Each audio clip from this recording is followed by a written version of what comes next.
Back, so I'm now going to explain the suggested order generator sheet and how that works with your new V6 ordering system. So on the left hand side here you've got the dates for 2018, the days just to help you track which day we're on, and then your 2017 sales.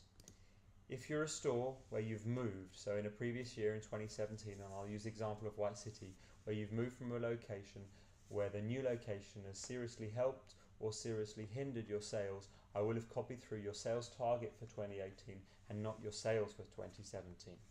Anyway, for the store in question here in Blackfriars hasn't moved.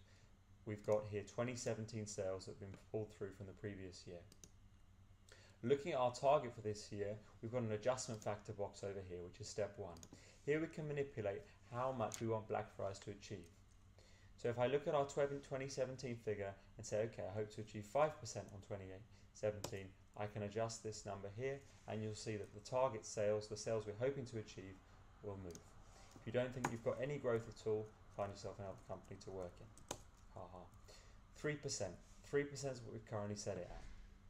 What that's doing then, the target sales with adjustment, is giving me a figure 3% more using this formula above. Okay, next steps.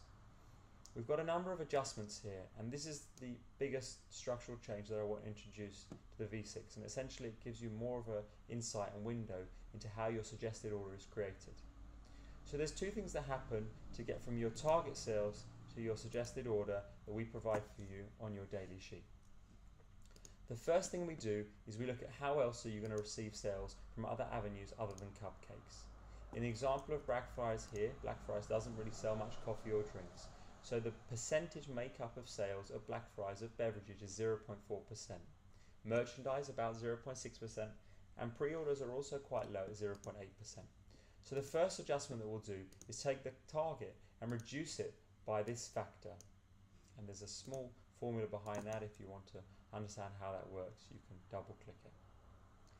The next thing that we do is then increase the figure. We increase the figure of cupcakes we want to have in the store because we want some wastage, we might do some sampling, and we might have some offers.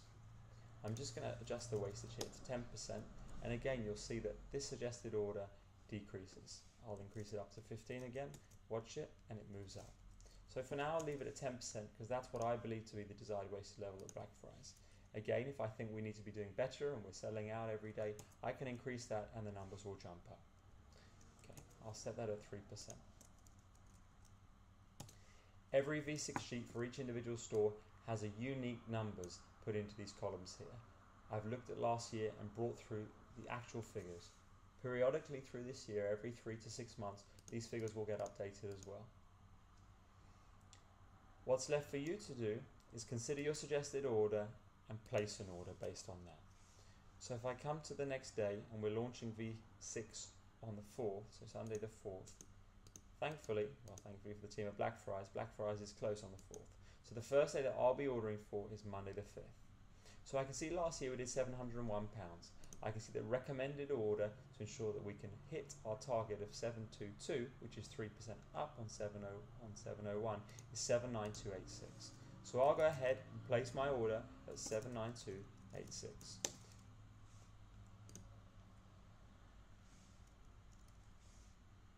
Now there's a little column here, and the column says need explanation, yes or no. I'm just going to adjust this to 5 so I think, there we go. If you order under what we're suggesting, or just underneath it, we won't require an explanation. That means that you've considered the suggested order and you decided, okay, I'll order what I'm being suggested to order. If, however, you think that sales are going great and actually you need to order more, go ahead, you can put in 850. But what we'll ask you to do is add an explanation. So you can put the notes here. We had a great week last week, plus 5%. Therefore, I'm ordering 7% more than I'm suggested or than I'm being recommended to order. I'll go to my next day, 75730. Perhaps we had a really quiet week last week. Perhaps sales were very, very low. Okay, so I've ordered 650. Doesn't require an explanation, but if you wanted to jot one down, you certainly could. The aim here is to ensure that stores that order more than the recommended amount of cupcakes have to justify why. Wastage cost the company a huge amount of money last year, and it also meant that we had to throw a huge amount of cupcakes in the bin. As a business, we want to ensure that we have the right mechanisms in place to ensure that managers can order exactly what they need to ensure the store can perform very well, but also have some accountability. So if someone decides to order a lot more than the suggested target, so for example 757, and we decide to order £1,500, we can simply pop in a reason why. I'm feeling lucky doesn't count as a reason. It has to be something clear, something justifiable, and something that we can refer back to. If the day wasn't as good a success as you had hoped, and if you only perhaps did sales of £757 on the day, we can refer to your notes and understand why you felt you wanted to order more. Let's look at this sheet in the context of the place your order sheet. So we've now got 2 orders placed for the 5th and 6th. If you don't place any orders in the orange box, you won't receive cupcakes.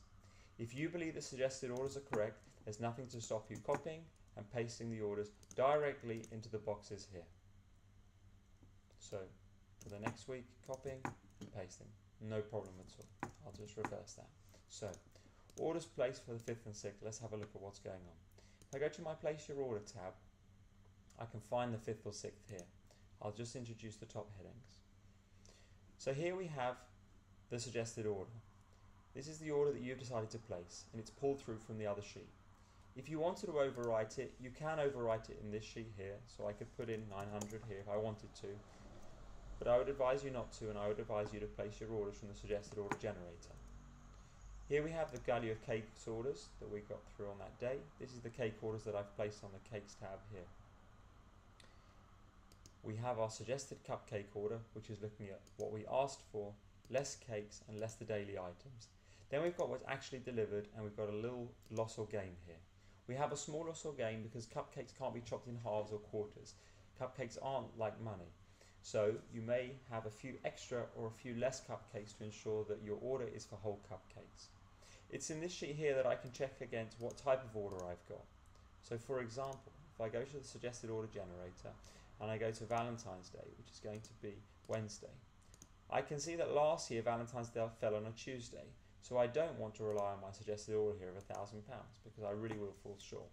I'll probably do something along the lines of 2250 because I'm nice and aspirational and think we can do more than £2,000. I'll put wrong day this year. Great. I'll come through to my place your order sheet and I can just check off. Great. I've got the Valentine's peak order. It's coming through and I've got £2,191 of cupcakes. And that's my value of cakes. I'd probably suggest to increase the value of cakes. So that really gives you an overview to the sheet. Just to sum up, your wastage tracker is not compulsory, but it's there to help you. Your order type helps you understand when product is coming in and when product is going out of your store. Your place your order tab is just to be used as a reference tool. If you want to overwrite the figures here, you can, but I'd advise not. Your cupcake sheet is quite large. Use the column here, column F, to adjust your default order. Never adjust the percentages, that will ruin your sheet. You've got the cakes order here page, input values to receive certain cakes. You've got a summary here if you wanted to see what's coming in the various sizes. Your daily item sheet to order your brownies and other consumables. And then finally the most important sheet, the sheet that helps you understand what you should be ordering. I hope the changes to the V6 sheet help you order well this year and keep your wastage at a very good level. If your store is performing very well, we may increase the targets, and this will be the box that will adjust. And as I said, periodically, we may decide to adjust these figures. If you want to rely on your suggested order from your daily sheet, that's fine, go ahead and place it here. But I hope this whole process helps you understand a bit more about where your suggested order comes from and how you can use it to have a better wastage in your store. Thank you so much.